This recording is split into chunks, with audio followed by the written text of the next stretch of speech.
পুরাণ কথা অনুসারে বলা হয় যে রাজা সুরতই পৃথিবীতে প্রথম দেবী দুর্গার পূজা করেন। এই নিয়ে একটি আখ্যানও রয়েছে।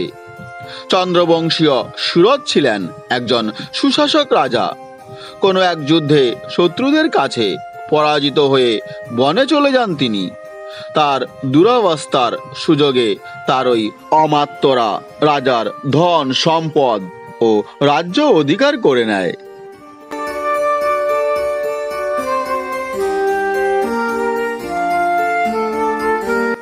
বনে ভ্রমণ করতে করতে রাজা সুরত তপবনে এসে মেধা ঋষির আশ্রমে উঠলেন।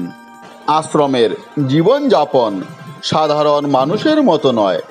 সেখানে সাংসারিক চিন্তার কোনো স্থান নেই।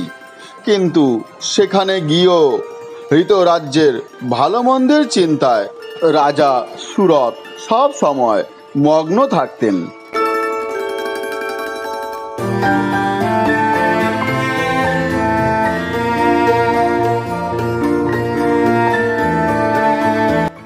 এই সময় সমাধি নামক এক বৈশ্যের সঙ্গে সাক্ষাৎ হয় রাজা সুরতের।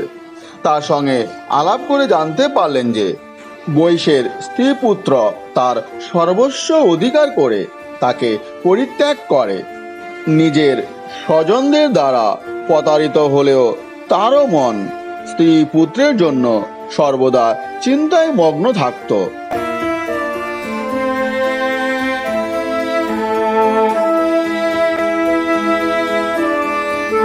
এমন অবস্থায় উভয়ের মনে প্রশ্ন জাগল, যারা তাদের সর্বস্ব লুট করে পথের ভিক্ষুক করে তুলেছে তাদের প্রতি ক্রুদ্ধ না হয়ে উল্টে কেন হৃদয়ে তাদের অনুকম্পার উদয় হচ্ছে?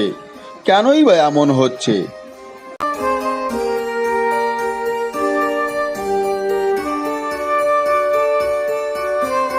তারা দুজনেই তখন মেধা ঋষির কাছে গিয়ে এর উত্তর জানতে চাইলেন।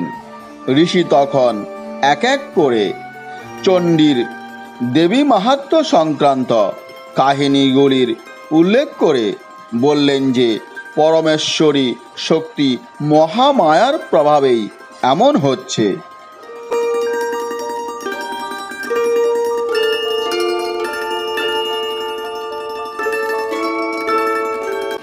ঋষির কাহিনী শুনে অনুপ্রাণিত রাজা ও বৈশ্য নদীর তীরে 3 বছর কঠোর তপস্যা করলেন এবং সব শেষে দুর্গোৎসব করলেন।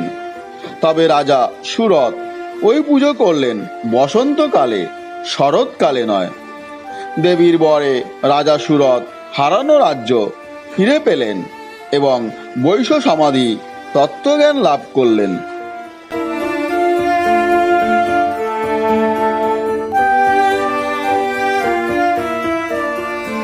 হ্যালো ফ্রেন্ডস, ভিডিওটি কেমন লেগেছে?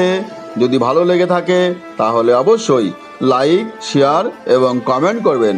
আর হ্যাঁ বন্ধুরা, চ্যানেলটি অবশ্যই সাবস্ক্রাইব করবেন, যাতে নতুন কোনো ভিডিও আপলোড হলে সঙ্গে সঙ্গে আপনাদের কাছে তো নোটিফিকেশান পৌঁছে যায়।